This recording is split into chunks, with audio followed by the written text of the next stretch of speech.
How's it going, everybody? Today I figured I would do a little tour of my temperate carnivorous plants. And if you have been following me for a little bit, you might notice there is no carnivorous plants in this greenhouse. I just have some succulents. And that's for two different reasons. They're actually all outside. So we're trying a few things different this year.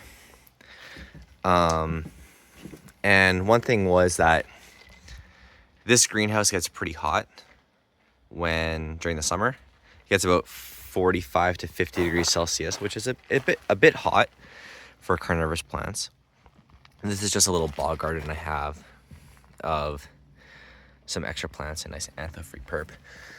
But again, I think I've mentioned this before, but I've moved out, so I'm only at my parents in the country about once a week. So it's a little bit difficult to come out here and take care of the plants all the time.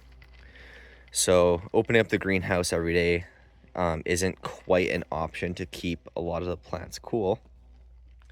And also that shade cloth to try to keep the temperature down wasn't the best for the plants in terms of allowing them to color up. So I figured what might be best is if I can just kind of grow them outside, and that way it's a bit more mild in terms of the temperature, and also they can get some natural rainfall, which hopefully, keep the trays fuller longer, which I am seeing. However, it's been a really rough early season. Manitoba is very unforgiving in the early season. We're in June right now, and things are finally starting to pick up speed. And this is pretty typical. I know a lot of growers in the south, they start having plants look good March or February. But really, I'm only able to take my plants out about the last week of April. And it takes about now until things start looking good. So, as you can see, this is my first picture on an Oreophylla. So it just started to open. Oop, if you can see. In addition to that, we had a really big heat wave in the beginning of the summer, and it fried a lot of the new growth on a lot of my Sarracenia. A lot of it I have trimmed back. For example, this Exornata is back basically down to the rhizome. A lot of my Moriais, again, burnt really bad. I burnt a lot of my new arrivals, including an Adrian Slack, but there is some new growth on it. So essentially, a lot of my collection became back rhizome cuttings, as you can see here. And in addition to that, we got a really late frost date too. So I think there was 1 week where it was, 40 degrees Celsius, 45 degrees Celsius, which is about 100, 110 Fahrenheit. And then it snowed that week too. So it was a pretty shitty early season. But again, everything's recovering nicely. My flava, my regular flava might not be that great this year. And I don't think I lost anything. I think the only thing I might have lost was this Diane Whitaker.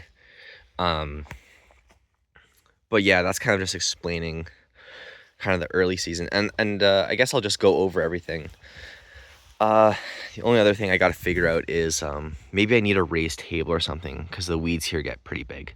But there's some nice shade here for early season. I might move these later, but I got to avoid the sprinklers because the water's pretty heavy and the sprinklers come from the well. But I'll just quickly scan over the fly traps. There's a lot of weeds in here, so nothing's looking super great. I'll let you guys read the tags. I'll point out, let's see, that big mouth is pretty nice. Kim Jong-il is really nice. Giant kudo, I really like that plant. I've been really liking these fused toothed fly traps, which are pretty nice. I did pick up, Triton. Triton's actually looking nice right now. That's Archangel. Again, I started these inside and then I brought them outside, so now they're kind of looking a little bit meh. Some of the cool things are these pinguicula. So I got pinguicula planifolia, growing it basically semi-aquatically. It does really well like that. Lutea is doing really nice. Cerulean is struggling a bit. I'm not sure. I think it stayed in dormancy too long. Again, like our dormancy season in Manitoba, I usually take things out, put them in dormancy about first week in November, and they stay out again until last week of April. So maybe I got to start that a bit earlier. This is a Sarracenia rosea. Again, some new eyes, but got a little bit burnt. I forget the name of this guy. This is the carnivorous plant with the carnivorous flowers from Canada. This is a exornata in bloom. Really pretty blooms. And you can see a few new growths coming up. So in the next month or two, that guy will be coming up. Again, this flava, there is a few new growth points. So hopefully, there's one right there. I don't know if you can see. Hopefully next summer, like they're putting out these pretty crappy pictures right now, but hopefully next summer it'll be a nice, more bunchy plant. This is a flava copper top. Its flowers are basically spent, but I really like the pretty yellow flowers. First pitcher opened, finally. I was here earlier this week, and nothing was open yet. So it's nice to record this and finally get some stuff. The lids are finally oranging up a little bit. That's a Venosa. This is a really nice Morii. It has a scented lid. I'm hoping I didn't mess it up too much. I wanna see if it's scented again this year, but I noticed it smelled like roses when I was putting it away. So hopefully that continues. This is a nice Morii. It's a Leuco Purple Lips by Saxapaha. Looks like a nice purple lipped Leuco. Yeah, Oreo Sound Mountain. I really like Oreophylla. They do really well in this climate. It's so spring dominant that it does really well. It doesn't really need the rest of the season to look super great. I struggle with a lot of Leucos because by the time they put out their last pitcher, I have to put them away for dormancy, which kind of sucks. Some Judith Hindle. This guy's really cute. It's Rubra Longlid by Oreophylla All Red. Longlid. That one's pretty nice. We'll have to see when it comes up. This is a Cat's Eye Black. Really excited about this one. This is a Leah Wilkerson.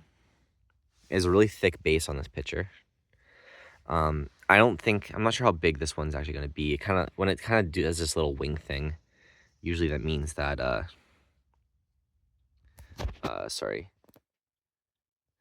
that it might be a little bit smaller. But there's a lot of new growth, so next year this Leah should look pretty good if I don't burn them again. I'm thinking about maybe sprinkling loose peat, like dry peat, or more perlite around the crowns when they're acclimating next year, and hopefully that helps things a little bit. Adrian Slack, just putting out Phyllodia, but there are a few eyes in there, so hopefully that looks good. This is a, I don't know what happened there. I just knew it wasn't like that earlier this week. I apologize for I was painting. My nails are all messed up. But yeah, hopefully Leucophila black veins, Flava black veins looks good. Wilkerson red. And Reptilian Rose. I love Reptilian Rose. This one's super cool. I'm hoping, the focus isn't very good today, is it? I'm hoping that guy looks, will do really well. This looks like a pretty good picture, so we'll see. And again, even though I burnt it, maybe it's a good thing, you know? Maybe the plants are going to be really nice and bunchy and full. This one is a Leuco Mississippi. It's sold as Sarracenia Ava. And then this is a Leucophila Tarnock. Really nice big rhizome. But again, this guy will probably only look good for about 2 weeks at the end of the season. And we got a pot of seed-grown fly traps. So that's the main collection. Finally, things are starting to take off, which is nice. And I figured I would take you guys on a little walk, and we could go see the bog gardens. Oh, I'll also mention that these are some seed-grown purpurea from Manitoba. So yeah, gonna try to upload a little bit more this year. I just had my PhD candidacy, so I've been pretty busy as of late. But now that's over with, hoping I can, you know, spend more time, smell the flowers, all that. Maybe upload more frequently, maybe less than or more than once a year, who knows. But yeah. So essentially what these are, this is my outdoor bog. And again, like the Manitoban weather, like it's pretty harsh. It gets about -40, -45 in the winter. Oh, there's a dandelion in here. You're coming out. And yeah, it's high winds, but essentially the snow will cover all of this. So I don't need to worry about winds, but really it's the spring that kills everything, because we can get sleet in the rain in the spring, which can really harm those rhizomes. But I don't mulch this. I have been very selective though about what Sarracenia I do decide to put in here. Everything has purpurea, subspecies purpurea, as one of the parents in here. And I'll start off with this guy. So this, let's see if we can get a good angle. This is Sarracenia purpurea by Oreophyllus out mountain.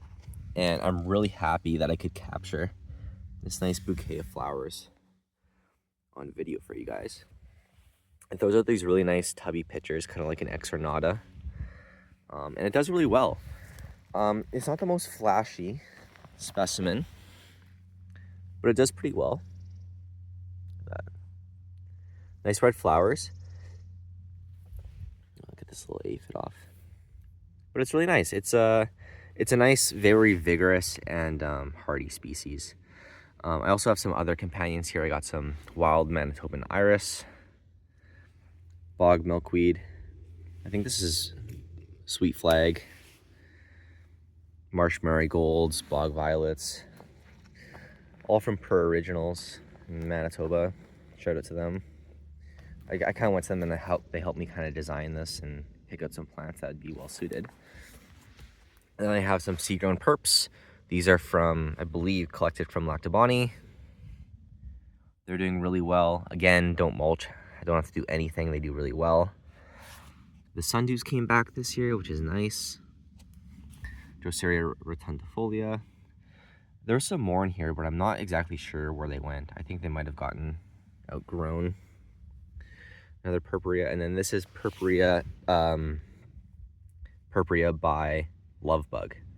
And it puts out these really nice, cute pictures, but none of them are open yet, and the flower's just kind of starting.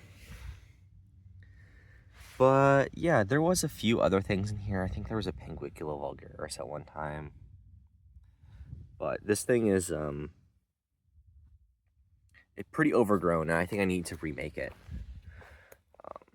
But yeah, flowers are really nice. I think I'm gonna make maybe another one, put them back there behind the greenhouse. I know that this does get hit by the sprinkler, so I do need to remake it, because I think the minerals are probably going to be building up pretty high. But yeah, that's really it for my early season update. I hope you guys enjoyed, and hopefully I'll post in a month or two when the Lee Wilkerson and the Reptilian Rose are looking good. Okay, see ya, bye.